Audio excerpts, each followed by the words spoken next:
আসসালামু আলাইকুম রহমতুল্লাহি ওবরকাতুহু।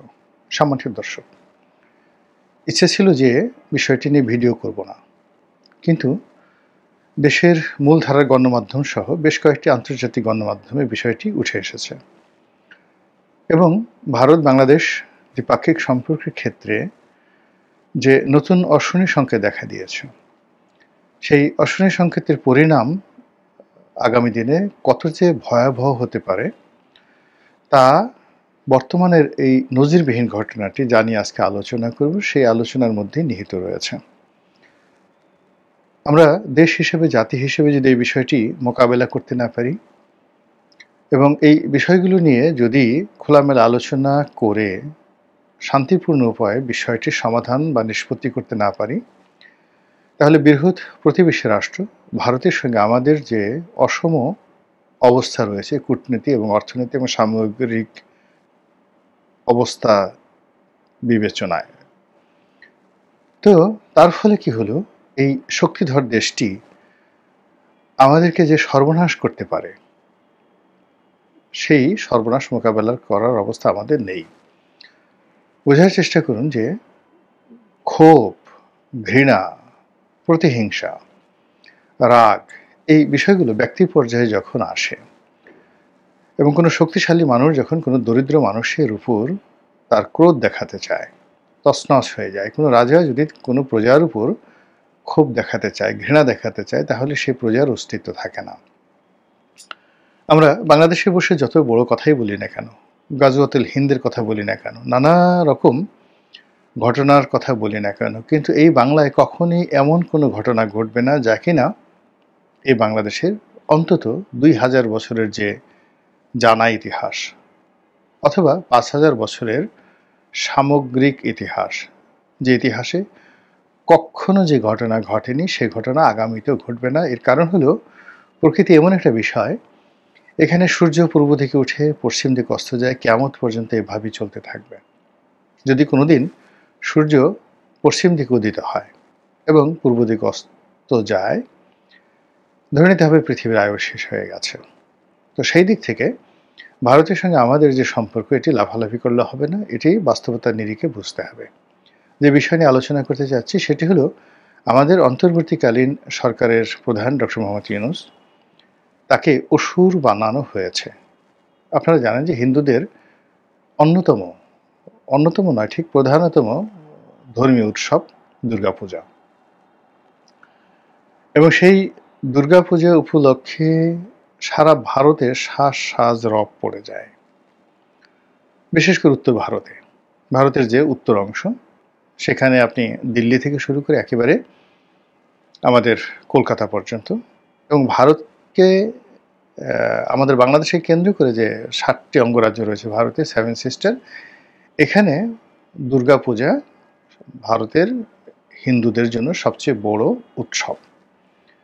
তো এই ঐতিহ্যবাহী দুর্গাপূজাতে অসুর রূপে, মানে খারাপ মানুষ, খারাপ, এর চেয়ে তার খারাপ হতে পারে না, যে অসুরকে তারা দমন করতে পারে না, মানুষ দমন করতে পারে না, সেই অসুরকে দমন করার জন্য দেবতার আশীর্বাদ দরকার, দেবীর আশীর্বাদ দরকার, এবং যেন তেন দেবী নয়, স্বর্গ থেকে নেমে আসা 10টি হাত যার রয়েছে, এই 10 ভুজা দুর্গা, হিন্দুদের বিশ্বাস অনুযায়ী একমাত্র সেই দুর্গাই পারে অসুরকে বধ করার জন্য। তো সেই দিক থেকে আমাদের ডক্টর মোহাম্মদ ইউনূসকে এইবারের দুর্গাপূজায় তারা যে অসুর, সেই অসুর বানিয়েছে, সেই অসুরের যে বধ করার জন্য তারা দুর্গা দেবীর সাহায্য চেয়েছে, এবং যেভাবে তাকে উপস্থাপন করা হয়েছে তাতে মানে আপনারা যারা ছোটকালে দেখেছেন যে দুর্গাপূজায় কিভাবে অসুরকে তৈরি করা হয়, আমরা সাধারণত কালো কুচকুচে একজন অসুরকে দেখি, লম্বা তার চুল, আমার ছোটকালে দেখেছি, বিশাল তার পেশিবহুল মানে স্বাস্থ্য, এবং সে যুদ্ধদেহী ভূমিকায় সে দাঁড়িয়ে আছে, এবং দেবী দুর্গা তার যে একটি হাত দিয়ে তার যে ত্রিশূল বা তার যে আমরা ঢাল কাতরা, কাতরা বলি যেটাকে, লেজা বলি যেটাকে আঞ্চলিক ভাষায়। তো তার সেই যে ত্রিশূল দিয়ে বা তার সেই মানে সরকি দিয়ে, যেটাকে আরো ভালো বাংলায় হলো ঢাল সরকি, সরকি দিয়ে সে তার বুকে একেবারে বুকটা ছিদ্র করে দিয়েছে, কিন্তু সে দাঁড়ানো অবস্থায় আছে। আর অন্যদিকে একটি সিংহ, একটি সিংহ অথবা একটা বাঘ, কখনো কখনো সিংহই বেশিরভাগ ক্ষেত্রে দেখানো হয়, যদিও ভারতবর্ষে সিংহ নেই, কিন্তু এই সিংহ তার একটি থাবা দিয়ে সেই অসুরকে আক্রমণ করেছে। আর অসুর মানে যন্ত্রণায় চিৎকারে সে হা করে আছে। এরকম একটা দৃশ্য দেখলে আমাদের খুব ভয় লাগতো, এবং আমরা যারা খুব নরম প্রকৃতির মানুষ ছিলাম, আমরা এই অসুরের যে অসহায়ত্ব, এটা দেখে অনেকেই কিন্তু আমরা যাকে বলা হয় আবেগপ্রবণ হয়ে পড়তাম, যে হা, অসুর এমন কি করেছে যে তাকে এইভাবে মারতে হবে। আমাদের বাঙালি কবির মধ্যে বা কবি সত্তার মধ্যে এরকম একটা নরম মন মানসিকতা রয়েছে, যারা সবসময় মুসলিমের পক্ষ থাকে। যেমন দেখা গেল যে রাবণকে হিন্দুরা খুবই ঘৃণা করে, এবং রাবণকে অসুর মনে করা হয়। কিন্তু মাইকেল মধুসূদন দত্ত প্রথম ব্যক্তি যিনি কিনা রাবণের চরিত্র ইতিবাচক অর্থে তিনি মেঘনাদ বধ কাব্য উপস্থাপন করেছেন। তো এনিওয়ে, হিন্দুদের সেই যে ধর্মীয় বিশ্বাস, তারা যাকেই খারাপ মনে করে, এবং এত খারাপ যে খারাপকে মনুষ্য শক্তি দিয়ে দমন করা সম্ভব নয়। যে শক্তিকে দমন করার জন্য পশু লাগে, জানোয়ার লাগে, বাঘ লাগে, সিংহ লাগে, পেঁচা লাগে, তারপরে লক্ষ্মী লাগে, আপনি ওখানে দেখেন কার্তিক লাগে, গণেশ লাগে, এবং দেবী দুর্গা লাগে। অনেকগুলো তাদের যে যাকে বলা হয় দেবতা বা দেবী, তো সকল দেবতা এবং দেবীর সম্মিলিত চেষ্টার ফলেই একজন অসুরকে বধ করা সম্ভব। এই হলো তাদের ব্যবস্থা।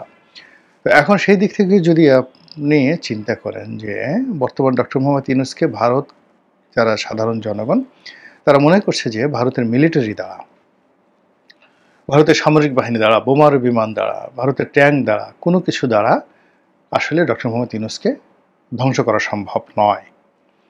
দ্বিতীয়ত, মানে নরেন্দ্র মোদী, অজিত দোভাল কিংবা অন্যান্য যে সমস্ত শক্তিধর মানুষদের কথা আমরা এখন এই মুহূর্তে জানি, তাদের কোনো কূটকৌশল দ্বারা ডক্টর মোহাম্মদ ইউনূসকে ধ্বংস করা সম্ভব নয়। ডক্টর ইউনূসের শক্তি, তার অসুরতা, তার শক্তিমত্তা এত বেশি যে Indian civil service, military service, judiciary service এবং ইন্ডিয়ার 130 কোটি মানুষ ইউনূসের একটা পশমও ছিঁড়তে পারবে না। এই হলো একটা ব্যাখ্যা। দ্বিতীয় ব্যাখ্যাটা হলো যে এখন ভারত কি করবে। গত 1 বছর ধরে ভারত যে চেষ্টা করেছে, তারা সেই চেষ্টায় ব্যর্থ হয়েছে। ব্যর্থ হয়ে এখন তারা দেবতাদের আশ্রয় নিয়েছে। যজ্ঞ, আগের দিনে যেটি হতো, যুদ্ধ করার আগে সেই রাজারা যজ্ঞ করতেন। এখন তারা ডক্টর মোহাম্মদ ইউনূসকে অপসারণ করার জন্য যজ্ঞ শুরু করেছে, এবং সেই যজ্ঞ দুর্গা পূজার মাধ্যমে শুরু হলো। এখন এবারে যে দুর্গা পূজা, সেই দুর্গা পূজায় যে ইউনূসকে যেভাবে উপস্থাপন করা হয়েছে, ডক্টর মোহাম্মদ ইউনূসকে যেভাবে উপস্থাপনা করা হয়েছে, দেবী দুর্গার পায়ের নিচে, এবং আমি দেখিনি একজাক্টলি, কিন্তু ছবিটা যেভাবে আসছে এটা ভীষণ রকম আপত্তিকর। এতে করে বোঝা যাচ্ছে যে ইন্ডিয়ার, ভারতের যারা জনগণ, পশ্চিমবঙ্গের যারা জনগণ, তাদের ক্রোধ, ক্ষোভ, ঘৃণা সব কিছু উপচে পড়েছে ডক্টর মোহাম্মদ ইউনূসকে কেন্দ্র করে।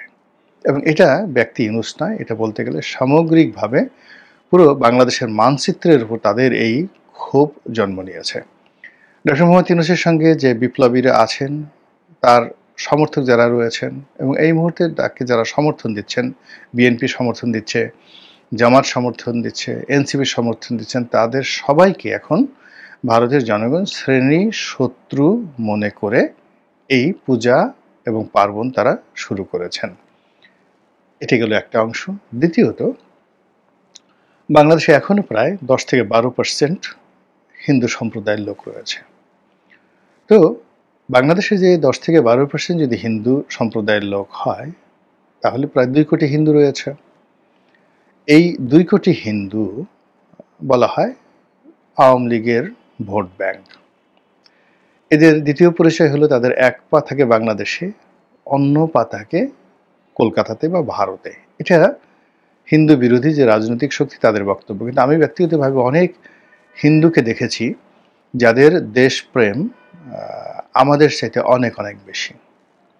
আর আমাদের দেশে হিন্দুদের যে সততা, অন অ্যাভারেজে তাদের যে সততা, এটি বলে শেষ করা যাবে না। হাজার বছর ধরে সেই মুঘল জমানাতে ট্রেজারি মানে রাজকোষের দায়িত্ব সাধারণত হিন্দুদেরকে দেওয়া হতো। বড় বড় মুসলমান জমিদার তাদের যে নায়েবগিরি, তাদের যে প্রধান চিফ সেক্রেটারি, এই দায়িত্বটি হিন্দুদেরকে দেওয়া হতো। হিন্দুদের যে পারিবারিক বন্ডেজ, ভাই ভাইয়ের সম্পর্ক, ভাই বোনের সম্পর্ক, এটি এখন এই বাংলায় মুসলমানদের মধ্যে দেখা যায় না।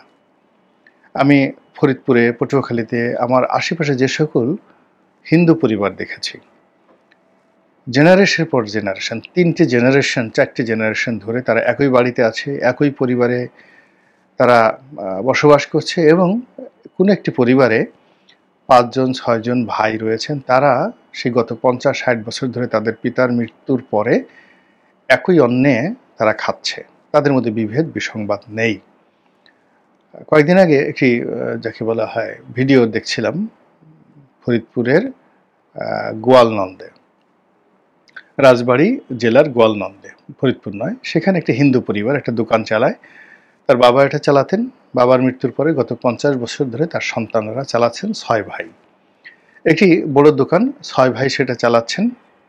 তারপরে তারা একই সঙ্গে খাওয়া দাওয়া করেন, একই সঙ্গে ব্যবসা বাণিজ্য করেন এবং এখন পর্যন্ত গত 50 বছরে তাদের মধ্যে কোনো বিভেদ বিসংবাদ দেখা যায়নি। এবং তাদের চেহারার দিকে তাকালে আপনি এক ধরনের সৌন্দর্য পাবেন, প্রশান্তি পাবেন এবং কোনো রকম শয়তানি বদমাইশির যে একটা লক্ষণ চেহারার মধ্যে আসে, ওটা তাদের মধ্যে নেই। দেখলে আপনার শ্রদ্ধা করতে ইচ্ছা করবে।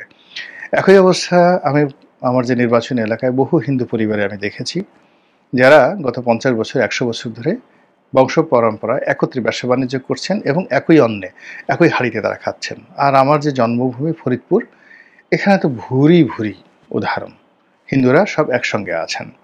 তো কাজেই আমাদের মুসলমানরা হিন্দুদের সম্পর্কে যে সমস্ত কথাবার্তা বলেন, আমার কাছে সেটা বিশ্বাস হয় না। বরং আমি অনেক হিন্দুদের মধ্যে দেশপ্রেম, আত্মত্যাগ, প্রেম, ভালোবাসা অসাধারণ, মানে যেটা কল্পনাই করা যায় না। তো এই যে এই সময়টিতে যে জটিল রাজনীতি, সেই জটিল রাজনীতিতে ধর্মান্ধ একটা সম্প্রদায় রয়েছে যারা হিন্দুদেরকে দেশছাড়া করতে চায়, তাদেরকে জবন মনে করে। হিন্দুরা আমাদের দেশে নিরাপত্তাহীনতায় ভুগছে এবং যারা মানে আর্থিকভাবে দুর্বল, তারা অবশ্যই নিরাপত্তাহীনতায় ভুগছে। আওয়ামী লীগের জমানাতে অনেক হিন্দু নির্যাতিত হয়েছে, কিন্তু তারপরেও তারা আওয়ামী লীগকে ভালোবাসে অন্তরের অন্তঃস্থল থেকে, এটা সত্য। আর এই সময়টাতে পশ্চিমবঙ্গের বা উত্তর ভারতের হিন্দুরা দুর্গাপূজাতে ডক্টর মোহাম্মদ ইউনূসকে যেভাবে তাদের ঘৃণার উপলক্ষ হিসেবে তৈরি করলেন, তাতে করে বাংলাদেশে যারা হিন্দু সম্প্রদায়, তাদের মধ্যে ডক্টর মোহাম্মদ ইউনূস সম্পর্কে যে নেতিবাচক প্রতিক্রিয়া তৈরি হবে, এতে শতভাগ একেবারে লিখে দেওয়া যায়, যেটা কোনো অবস্থাতেই দূর করা যাবে না। এই কাজটি কেন ভারত করল? ভারত এই কাজটি করলেও ভারত সম্ভবত পয়েন্ট অফ নো রিটার্নে চলে গেছে এবং তারা মনে করছে যে ডক্টর মোহাম্মদ ইউনূস এবং তার যারা সঙ্গী সাথী, তাদের সঙ্গে রীতিমতো মহাভারতের যুদ্ধ করার জন্য তারা কোমরে গামছা বেঁধে প্রস্তুতি নিচ্ছে। আদারওয়াইজ এইরকম তাদের একটা ধর্মীয় অনুষ্ঠানে তারা যেভাবে ডক্টর মোহাম্মদ ইউনূসকে অসুর রূপে উপস্থাপন করেছে, একইভাবে ডোনাল্ড ট্রাম্পকেও কিন্তু তারা অসুর হিসেবে উপস্থাপন করেছে। কিন্তু ডোনাল্ড ট্রাম্পের সাথে অসুর হওয়া আর ডক্টর মোহাম্মদ ইউনূসের সাথে অসুর হওয়ার মধ্যে অনেক ডিফারেন্স রয়েছে। তারা ডোনাল্ড ট্রাম্পকে যতই অসুর বানাক, ডোনাল্ড ট্রাম্পের একটা পশমও তারা ছিঁড়তে পারবে না। এটাই বাস্তবতা, কিছুই করতে পারবে না, বরং তারা আরও ক্ষতিগ্রস্ত হবে। কিন্তু বাংলাদেশের ক্ষেত্রে যেটা হচ্ছে, ডক্টর মোহাম্মদ ইউনূসকে তারা যেভাবে অসুর বানিয়েছে, এতে করে তাদের যে ক্রোধ, তাদের যে ক্ষোভ, তাদের যে ঘৃণা, এটা যেভাবে তারা প্রকাশ করতে চেয়েছে বাংলাদেশের ক্ষেত্রে, তা অবস্থাগত কারণে, ভৌগোলিক কারণে, অর্থনৈতিক কারণে, সামাজিক এবং রাজনৈতিক কারণে এটি আমাদের জন্য নিঃসন্দেহে একটি অশনির সংকেত। মহান আল্লাহ আমাদের সবাইকে হেদায়েত দান করুন এবং হেফাজত করুন। আসসালামু আলাইকুম ওয়া রাহমাতুল্লাহি ওয়া বারাকাতুহু।